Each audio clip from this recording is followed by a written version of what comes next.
فلا هادي له وأشهد أن لا إله إلا الله وحده لا شريك له وأشهد أن سيدنا وسندنا ونبينا وإمامنا ومولانا محمدا عبده ورسوله صلى الله عليه وعلى آله وصحبه وبارك وسلم تسليما كثيرا كثيرا.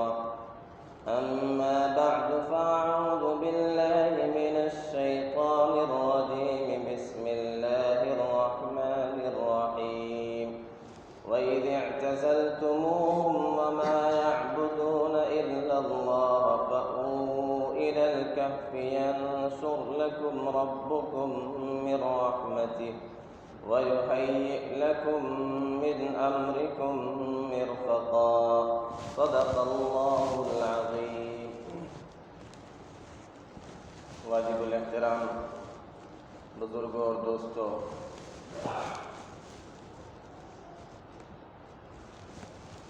دنیا میں ہم نے اس چیز کا مشاہدہ کیا کہ جب دنیا والے، حکومتیں اور سرکار کسی اپنے کینڈیڈیٹ کو جتانا چاہتے ہیں تو اس کے لیے بڑے انتظامات کرتے ہیں، سرکاری ہرکاریں اس کے لیے لگا دیتے ہیں، پوری مشینیں اس کے پیچھے لگا دیتے ہیں. اسے آگے بڑھانا ہے، اسے ترقی دینا ہے، اسے جیت دلانا ہے.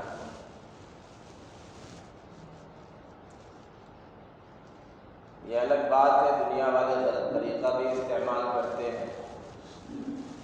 اللہ تعالیٰ کا بھی نظام کچھ ایسا ہی ہے، کیونکہ اللہ اپنے بندوں سے محبت فرماتا ہے، اس لیے اپنے بندوں کی ترقی کے لیے، ان کے رفع درجات کے لیے اللہ تعالیٰ پوری مشینری کو اسی کی حمایت میں لگا دیتے ہیں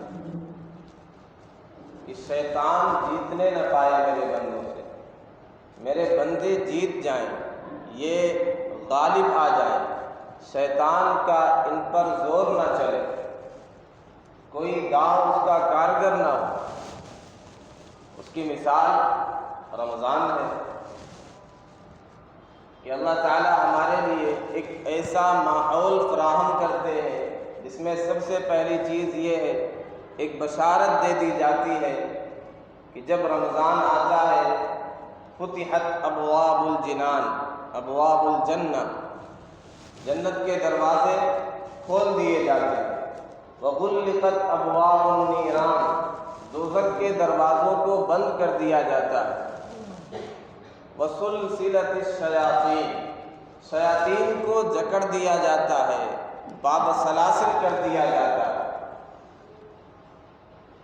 اب یہ شیطان حملے نہ کر سکے، یہ غلط راستوں پر میرے بندوں کو ڈال نہ سکے.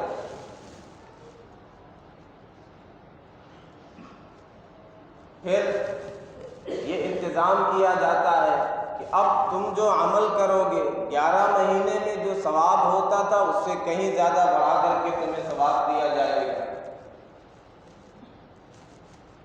پھر وہ خاص عبادت روزہ تم رکھو گے، دیگر عبادتوں کا انعام تو یہ ہوتا تھا کسی سے میں دلوا دوں گا، لیکن الصوم لی وانا اجزی به او قال وانا اجزا به، یعنی دونوں طرح سے اسے پڑھا گیا.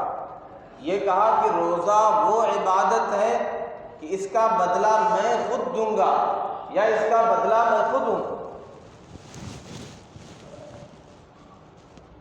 رحمت حق بہا نمی جویت، اور رحمت حق بہا نمی جویت. اللہ کی رحمت ہمیں بخشنے کے لیے، ہماری مغفرت کے لیے، ہماری ترقی کے لیے بہانے ڈھونڈتی. اللہ کی رحمت بہا اور قیمت نہیں تلاش کرتی. پھر اس کے علاوہ اس ماہ مبارک میں ایک رات دے دی گئی کہ اس میں عبادت کرو گے، ایک لمحے کی عبادت تمہیں 1000 مہینوں سے آگے بڑھائے گی. اتنی محنتیں کرتے 1000 مہینے وہ درجہ نہیں پاتے، وہ ثواب نہیں پاتے جو ایک ایک لمحے میں حاصل کر لو۔ پھر ماحول کا بڑا گہرا اثر ہوتا ہے۔ تو یہ کہہ دیا جس ماحول میں تم رہتے ہو تمہارے دل پہ اس کے اثرات پڑتے ہیں، معصیت کا گھیرا چھا جاتا ہے۔ اس لیے ایک اور عبادت میں نے رکھ دی ہے، وہ اعتکاف ہے کہ اب سب کچھ چھوڑ کر کے میرے در پہ آ جائے۔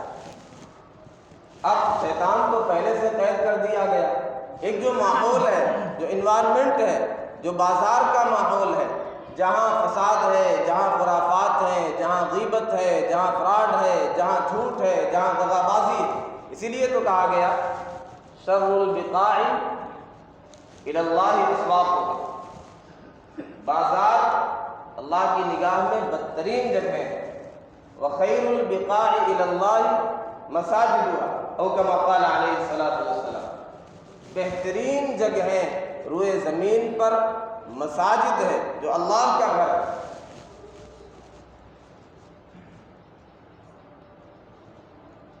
ان فی الجسد لمضغۃ، یاد رکھو جسم کے اندر ایک گوشت کا ٹکڑا ہے، لوتھڑا ہے، اذا صلحت صلح الجسد کلہ، جب یہ ٹھیک ہو جاتا ہے، جب یہ درست ہو جاتا ہے تو جسم کے سارے اعضاء صحیح سالم ہو جاتے ہیں، ٹھیک ہو جاتے ہیں۔ وَإِذَا فَسَدَتْ، جب یہ خراب ہو جاتا ہے، فَسَدَ الْجَسَدُ كُلُّ، تو سارا جسم ہی خراب ہو جاتا ہے۔ أَلَا وَهِيَ الْقَلْبُ، یاد رکھو یہ دل ہے۔ تو ہم جس ماحول میں رہتے ہیں، باہر کے ماحول میں، جہاں ہر طرف بے لباسی ہے، بے حیائی ہے، گناہوں کی دعوت ہے، اب یہ حکم ہوا کہ اس سے بچنا ہے، طاعات کی طرف آنا ہے، اللہ کی محبت کو دل میں بٹھانا ہے۔ اس لیے مجمع کو چھوڑ دو، جلوت کو خیر بات کہہ دو، مجلسوں کو ترک کر دو، اب تنہائی میں آ جاؤ، اب خلوت میں آ جاؤ، اب رب کے گھر میں آ جاؤ۔ ظاہر سی بات ہے جس ماحول میں آدمی رہے گا، جب مال ہی مال دیکھے گا، بے لباسی دیکھے گا اور غلط چیزیں دیکھے گا، بدنگاہی ہوگی، تو دنیا کی محبت، حسن کی محبت اس کے دل میں بیٹھے گی۔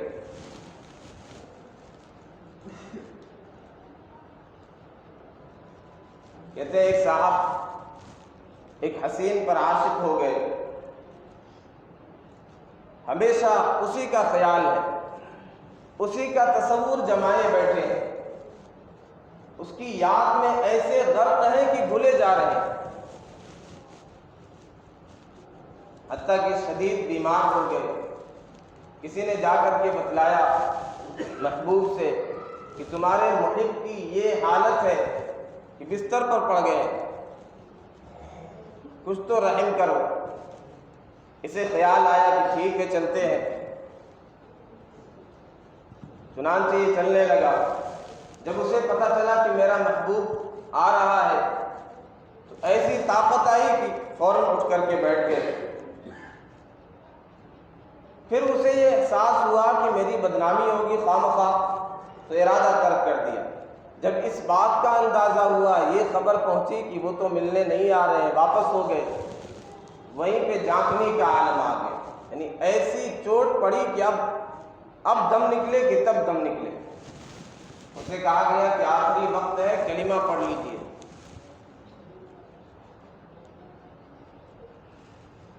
تو اس نے جواب دیا رضا کا اشہا الی فؤادی من رحمت الخالق الجلیل، کہ محبوب تیری رضا، تیری خوشنودی، تیری چاہت اور تیرا مل جانا یہ میرے دل میں اللہ کی خالق جلیل کی رحمت سے زیادہ مرغوب اور پسندیدہ ہے۔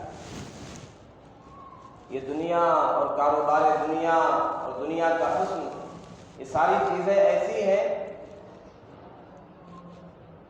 کہ جب اللہ غضبناک ہوتا ہے، میں نے پیدا کیا ہے، میں سب کچھ دے رہا ہوں، تم دنیا کی طرف متوجہ ہو، دنیا سے دل لگائے ہو، فانی چیزوں سے دل لگائے بیٹھے ہو، جب ادھر ہی ادھر توجہ رہتی ہے تو کبھی اللہ غضبناک ہوتا ہے اور وہ صورتحال ہوتی ہے، جان بھی جاتی ہے، ایمان بھی جاتا ہے۔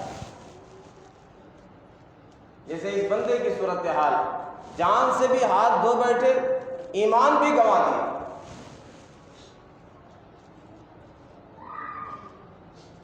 تو ہمارا رب ہمیں موقع فراہم کرتا ہے کہ ہمیشہ اسی ماحول میں رہتے ہو، اسی ایٹماسفیئر میں رہتے ہو جہاں مسلسل گناہوں کی دعوت ہے، تو میں تمہارے لیے ایک موقع دیتا ہوں کہ آؤ تنہائی میں آ جاؤ، رب کے گھر میں آ جاؤ، بہترین روئے زمین کی جگہ میں آ جاؤ، یہاں آ کر کے ڈیرا ڈال لو، پھر نہ شیطان تمہیں بہکا سکے گا، نہ وہ غلط راستے پر ڈال سکے گا، نہ ماحول کا اثر تم پر پڑے گا۔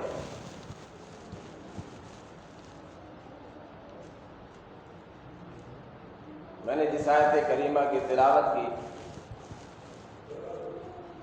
اللہ تعالیٰ کا ارشاد ہے وَإِذِ اعْتَزَلْتُمُوهُمْ وَمَا يَعْبُدُونَ إِلَّا اللَّهَ فَأْوُوا إِلَى الْكَهْفِ۔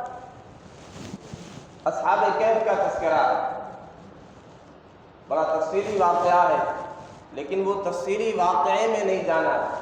بہت سے لوگ تو اسی چکر میں پڑ کے وقت انہوں نے اپنا ضائع کیا، برباد ہوئے کہ اس کے کتے کا رنگ کیسا تھا۔ تو ہمارے اکابرین کا یہ مزاج نہیں ہے کہ جزئیات میں پڑ جائیں اور بلا وجہ کی تطویر لطائر میں پڑ جائیں، لمبے چوڑے قصے بیان کریں۔ ما قصہ سکندر و دارا نخاد ایم از ما بجز حکایت مہر و وفا مپرس۔ ہم نے سکندر و دارا کے قصے نہیں پڑھے ہیں، ہم سے مہر و وفا کے علاوہ کوئی چیزیں، محبت کے علاوہ، عشق حقیقی کے علاوہ اور کوئی چیزیں مت پوچھیے۔ تو قرآن کا بھی انداز ہے کہ جو درس نکلتا ہے، جو پیغام اور میسج پہنچتا ہے، وہ پہنچاتا ہے۔ اللہ تعالیٰ کا ارشاد ہے وَإِذِ اعْتَزَلْتُمُوهُمْ وَمَا يَعْبُدُونَ إِلَّا اللَّهَ۔ ان کے مشورے کا تذکرہ اختصار کے ساتھ۔ اصحاب کہف ان 7 اشخاص کا لقب ہے جو کسی ایسے بادشاہ کے دور میں تھے جو بت پرستی کراتا تھا اور مجبور کرتا تھا لوگوں کو کہ کفر کریں اور شرک کریں۔ اب یہ 7 اشخاص اللہ نے ان کے دل میں توحید ڈال دی، یہ ایمان پر راسخ ہو گئے۔ اب 7 لوگ پوری سلطنت کا مقابلہ تو نہیں کر سکتے، اگر مقابل میں آئیں گے تو جان بھی جائے گی، ایمان کا بھی خطرہ ہے کہ یہ مجبور کر کے شرک کرائے گا۔ تو انہوں نے کیا کیا؟ اسی میں عافیت سمجھی کہ مخفی ہو جائیں، پوشیدہ ہو جائیں، اس ملک سے علیحدہ ہو جائیں، ورنہ ہمارے لیے جس ماحول میں ہم رہ رہے ہیں، جس سلطنت کے ماتحت ہم رہ رہے ہیں، ہمیں خطرہ ہے ہمارا ایمان بھی چلا جائے گا، ہماری جان بھی چلی جائے گی۔ تو کبھی ایسا ہوتا ہے کہ بندہ تنہا ہو، سلطنت کے مقابل میں کامیاب ہو جاتا ہے، اللہ محفوظ فرماتے ہیں، ورنہ عموماً ایسا نہیں ہوتا۔ جیسے ملا دو پیازا کے بارے میں آتا ہے، اکبر بادشاہ کے دور میں کچھ بددین جمع ہو گئے، انہوں نے یہ طے کیا کہ ملا دو پیازا کو ضرر پہنچانی ہے، تکلیف پہنچانی ہے۔ تو سب نے یہ کیا، اکبر بادشاہ نبی بن گیا کہ میں نبی ہوں، العیاذ باللہ، نقل کفر نباشت۔ وزراء میں سے جو بددین جمع تھے، کسی نے کہا میں ابو بکر بن جاتا ہوں، کسی نے کہا میں عمر بن جاتا ہوں، کسی نے کہا میں عثمان غنی ہوں، کسی نے کہا میں علی ہوں۔ اب ان کا نمبر آیا، ان سے پوچھا گیا آپ کیا بنیں گے؟ انکار بھی نہیں کر سکتے، بادشاہ کے حکم کا انکار، اور اگر اس طرح کا کوئی جواب دیں گے، کوئی نام پیش کریں گے کہ میں یہ ہوں، اپنے آپ کو صحابی پیش کریں گے یا نبی پیش کریں گے، تو بہت بڑا جرم ہے اور ایک باطل عمل کی تائید ہے، ایمان کے سلب ہونے کا خطرہ ہے۔ تو وہ دانا تھے، حکیم تھے، تنہا غالب آ گئے، انہوں نے خوبصورت جواب دیا کہ میں تم سب کا ابو جہل ہو جاؤں گا، تم سب پہ لعنت کروں گا۔ کتنی خوبصورتی کے ساتھ بادشاہ کی بات بھی رہ گئی، اپنا ایمان بھی بچا لیا۔ تو ہمیشہ تو ایسا نہیں ہوتا، ایسے زیرک لوگ ہر جگہ نہیں ہوتے۔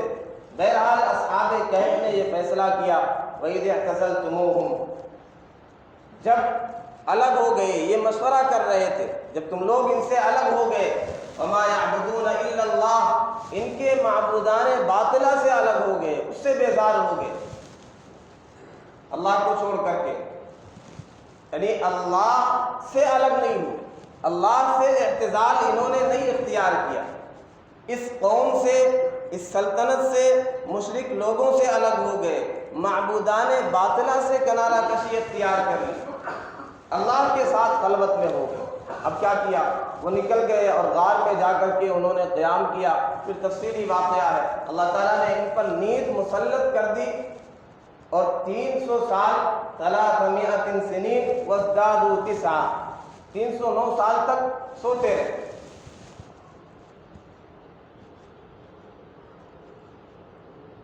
آگے کیا ہے؟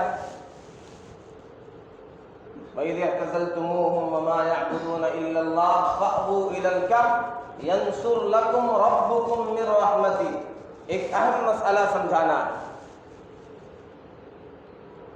خلوت، تنہائی، گوشہ نشینی بذات خود مقصود نہیں ہے، یہ تو ایک وسیلہ ہے گناہوں کے چھوڑنے کا،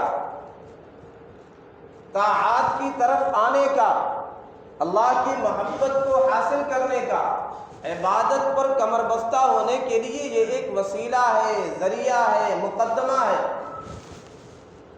اصل حاصل کیا کرنا چاہتے ہیں؟ ینصر لکم ربکم من رحمتی، تمہارا رب اپنی رحمتیں تم پر پھیلا دے گا، بکھیر دے گا۔ وَيُهَيِّئْ لَكُم مِّنْ أَمْرِكُم مِّرْفَقًا، نکلے کیوں ہیں؟ تنہائی کیوں اختیار کی؟ غار میں کیوں آئے ہیں؟ وَإِذِ اعْتَزَلْتُمُوهُمْ وَمَا يَعْبُدُونَ إِلَّا اللَّهِ، اس پہلی چیز کو ملائی، وہاں شرک کا ماحول تھا، گناہوں کا ماحول تھا، تو اس سے بچنے کے لیے نکلے ہیں، پھر رب کی رحمت کے طالب ہیں، اپنے ایمان کی سلامتی کے طالب ہیں۔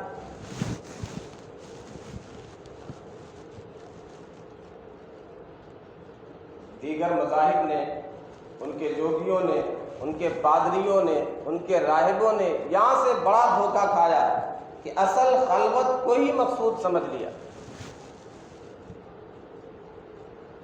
کہ معاشرے سے کٹ جائیں، کسی سے کوئی واسطہ نہ ہو، نہ شادی کرنا ہے، نہ کسی سے میل جول رکھنا ہے، نہ کسی کا کوئی حق ادا کرنا ہے، اس لیے ایسی جگہ جا کر کے وہ ٹھہرتے تھے، کسی غار کی کھوہ میں، کسی جنگل میں، کسی صحرا میں، ایسی تنہائی میں جہاں کوئی آدمی پہنچ نہ سکے، جانور ہی جانور، ایک وحشت سی ہو جائے انسانوں کو۔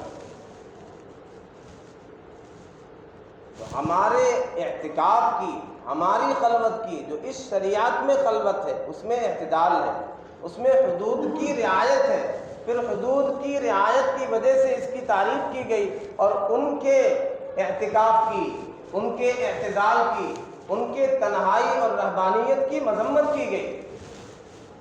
قرآن میں وَرَهْبَانِيَّةً ابْتَدَعُوهَا، وہ رہبانیت جس کو انہوں نے خود سے کر لیا تھا، مَا كَتَبْنَاهَا عَلَيْهِمْ، ہم نے ان پر اس کو فرض نہیں کیا تھا، وَمَا رَعَوْهَا حَقَّ رِعَایَتِهِ، پھر جس رہبانیت کو انہوں نے گڑھا تھا اس کی رعایت بھی نہیں کر سکے۔ تو کوئی یہ نہ سمجھے کہ خلوت ہی اصل مقصود ہے۔ جب آدمی مقدمے کو اور وسیلے کو مقصود سمجھ لیتا ہے تو پھر وہ بڑے خطرناک صورتحال پیش آتی ہے جو ہم نے دنیا میں دیکھا۔ نصارہ کے ساتھ انبیاء کو مقصود سمجھ لیا، انبیاء تو اللہ سے ملانے کے لیے آتے ہیں، سب کچھ سیدنا عیسیٰ علیہ السلام کو سمجھ لیا تو غلو کر گئے، پھر خدا بنا دیا، خدائی کا درجہ دے دیا۔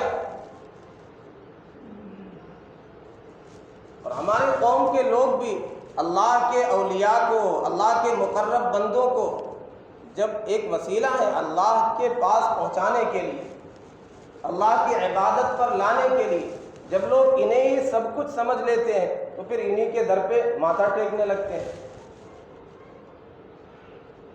یہ وسیلہ اور ذریعہ اسے مقصود نہیں سمجھنا ہے۔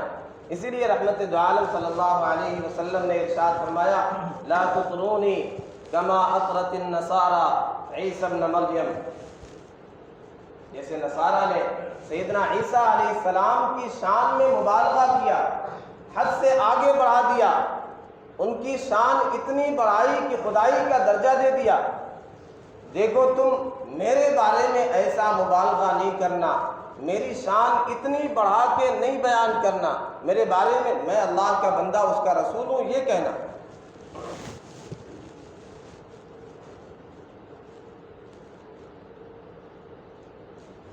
تو ہمیں جو دعوت دی جا رہی ہے خلوت کی، مقصود کیا ہے؟ گناہوں کو چھوڑ دینا، عبادت کی طرف آ جانا، اطاعت کی طرف آ جانا۔ اس کے لیے کہاں بلایا؟ پہلے کیا تھا؟ وہ غار میں گئے، ہمیں کہاں بلایا؟ مسجد میں بلایا۔ اگر مطلقاً خلوت مقصود ہوتی، تنہائی مقصود ہوتی، تو ہمیں بھی کہا جاتا کہیں بھی جا کر کے 1 مہینہ گزار لیں یا 10 دن گزار لیں،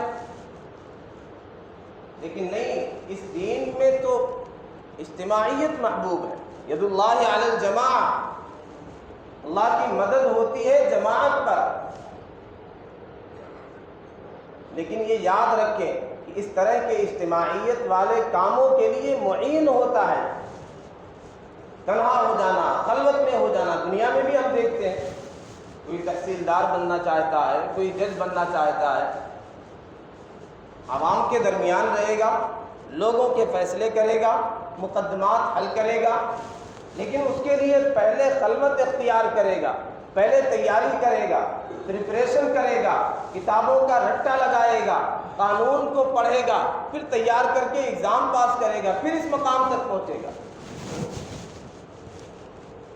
جلوت میں کامیاب ہونے کے لیے، مجمع میں کام کرنے کے لیے ضرورت ہوتی ہے اس کی۔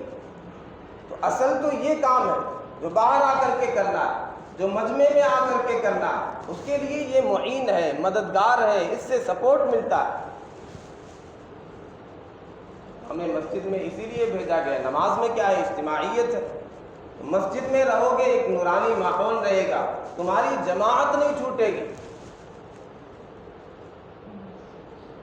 تمہارے سامنے قرآن رہے گا، تلاوت کرو گے، ایک ماحول رہے گا اللہ اللہ کا، ہمیشہ اللہ کو یاد کرو گے۔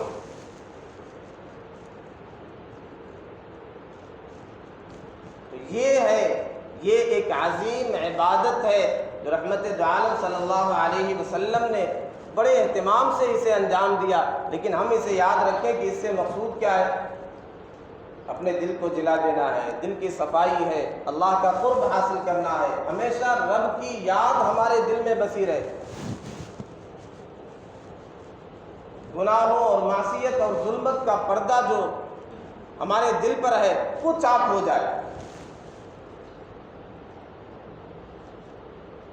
جب ہم اس مہینے کو اس طرح گزاریں گے کہ اس ماحول کو خیر بات کہہ دیں گے، تو پھر انشاءاللہ 11 مہینے ہمیں ایک قوت ملے گی، ہمارے دل کو ایک مضبوطی ملے گی، پھر ہم کام کے لیے تیار ہو جائیں گے اور اچھے کام کریں گے۔ رحمت دو عالم صلی اللہ علیہ وسلم نے اس کا اتنا اہتمام کیا ہے کہ جب سے رمضان کے روزے فرض ہوئے اور اس چیز کا حکم آیا، رحمت دو عالم صلی اللہ علیہ وسلم نے کبھی اس اعتکاف کو چھوڑا نہیں، بلکہ 1 مہینہ تو آپ نے پورے مہینے آپ نے اعتکاف کیا۔ یہ اس لیے بیان کرنا مقصود ہے، ہو سکتا ہے ابھی اگلا جمعے کو 20ویں رمضان رہے تو ایک موقع اور رہے گا بیان کرنے کے لیے، لیکن ہماری بدقسمتی ہم سمجھتے ہیں کہ خاص بس وہی ایک اعتکاف ہوتا ہے جو آخری عشرے کا ہوتا ہے۔ مسنون یہ بھی اعتکاف ہے جو پورے مہینے پیارے آقا صلی اللہ علیہ وسلم نے کیا۔ تو یہ اس عبادت کی اہمیت اگر ہمارے سامنے ہوگی تو ہم ابھی سے تیار ہو جائیں گے۔ پھر اس کے علاوہ جو نفلی اعتکاف ہوتا ہے، ایک لمحے کے لیے مسجد میں آئے، نماز پڑھنے کے لیے آئے، نویت سنت الاعتکاف، اس میں بہت کوتاہی ہوتی ہے، گھنٹوں بیٹھے رہتے ہیں، لیکن یہ توفیق نہیں ہوتی ہے اور اس چیز کا استحضار نہیں رہتا ہے یا اس کا علم نہیں ہوتا ہے، تو ہم بڑی عبادت سے، بڑے خیر سے محروم رہتے ہیں۔ یہ مزاج بنا لیں کہ جب بھی آئیں گے مسجد میں انشاءاللہ اعتکاف کی نیت کے ساتھ، نویت سنت الاعتکاف، میں نے اعتکاف کی نیت کر لی۔ بلا وجہ کی باتیں نہ کریں، تلاوت میں لگ جائیں، ذکر میں لگ جائیں، نوافل میں لگ جائیں۔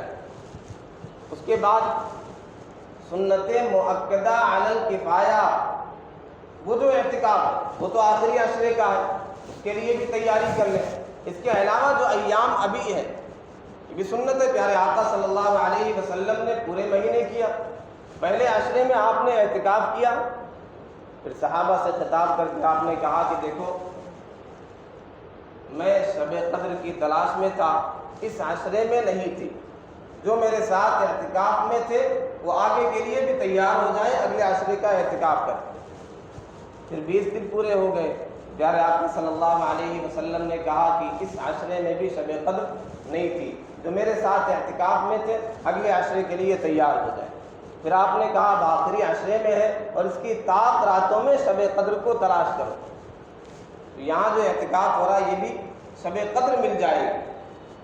تو بہرحال 2 دن 3 دن جتنا مل جائے، زیادہ بہتر تو یہ ہے کہ آخری عشرے کے لیے تیار ہو جائیں، اس سے پہلے اپنا جو وقت ملے اعتکاف میں لگائیں۔ فضیلت کیا ہے؟ المعتکف هو يعتکف الذنوب ويجرى له من الحسنات كعامل الحسنات كلها، جو اعتکاف کرے گا وہ گناہوں سے رک جائے گا، جیسا کہ میں نے پہلے تذکرہ کیا، ماحول نہیں اس طرح کا، پھر نہ غیبت کرے گا، نہ بدنگاہی کرے گا، نہ دیگر گناہ، اور باہر رہ کے جو خیر کے اعمال کرتا تھا، جو نیکیاں کرتا تھا، وہ یہاں بیٹھے بیٹھے بغیر کیے ان کا ثواب مل جائے گا۔ اسی طرح رحمت دو عالم صلی اللہ علیہ وسلم نے ارشاد فرمایا من اعتکف للہ من اعتکف یوما ابتغاء وجہ اللہ عز وجل، جس نے ایک دن کا اعتکاف کیا اللہ عز وجل کی رضامندی کے لیے، جعل اللہ بینہ وبین النار 3 خنادق، اور کما قال علیہ الصلوۃ والسلام، اللہ تعالیٰ اس کے درمیان اور دوزخ کے درمیان 3 بڑی خندقیں حائل کر دیں گے، اتنی لمبی جتنی آسمان و زمین کی وسعت ہے۔ جب ایک دن کے اعتکاف کی یہ فضیلت ہے، دوزخ سے اتنی دوری ہو جاتی ہے، تو 10 دن کے اعتکاف کی کیا فضیلت ہوگی۔ بہرحال ایک اہم عمل ہے اور مسنون عمل ہے، بڑا پیارا عمل ہے، اطاعت پر آنے کے لیے، قرب کا مقام پانے کے لیے اس میں ہم سے بڑی کوتاہی ہوتی ہے۔ اور نفلی اعتکاف تو کیا، مسنون اعتکاف جو کفایہ ہے اس میں بھی بعض جگہ صورتحال یہ ہوتی کہ پیسے دے کر کے بٹھایا جاتا ہے، جو غلط ہے۔ کسی شاہی دربار سے بلاوا آ جائے کہ یہاں آ کر کے بیٹھیے، ہمارے گھر میں رہیے، تو سر پر پاؤں رکھ کر کے بھاگے۔ اللہ کے یہاں سے بلاوا آیا، یہ ہماری خدمہ نصیبی ہے، یہ ہم تیار نہیں ہو پاتے، تو ایسا نظام بنائیں کہ انشاءاللہ اس بار اس طرح کا کہیں شہر میں ایسا ماحول اور ایسی خبر سننے میں نہ آئے کہ پیسہ دے کر کے اعتکاف میں بٹھایا جائے، زیادہ سے زیادہ لوگ اعتکاف میں بیٹھے۔ 10 دن کا اعتکاف کریں آخری عشرے کا، وہ نہیں ہو سکتا تو کم سے کم 3 دن کا، یا جتنی فرصت ملے۔ بہرحال اس عبادت میں جو کوتاہی ہو رہی اسے ختم کرنے کی ضرورت ہے۔ اللہ ہم سب کی کوتاہیوں کو معاف فرمائے، اس عبادت کی اہمیت کو سمجھنے والا بنائے، ہم سب کو اعتکاف کرنے کی توفیق عطا فرمائے۔ وآخر دعوانا الحمد للہ رب العالمین۔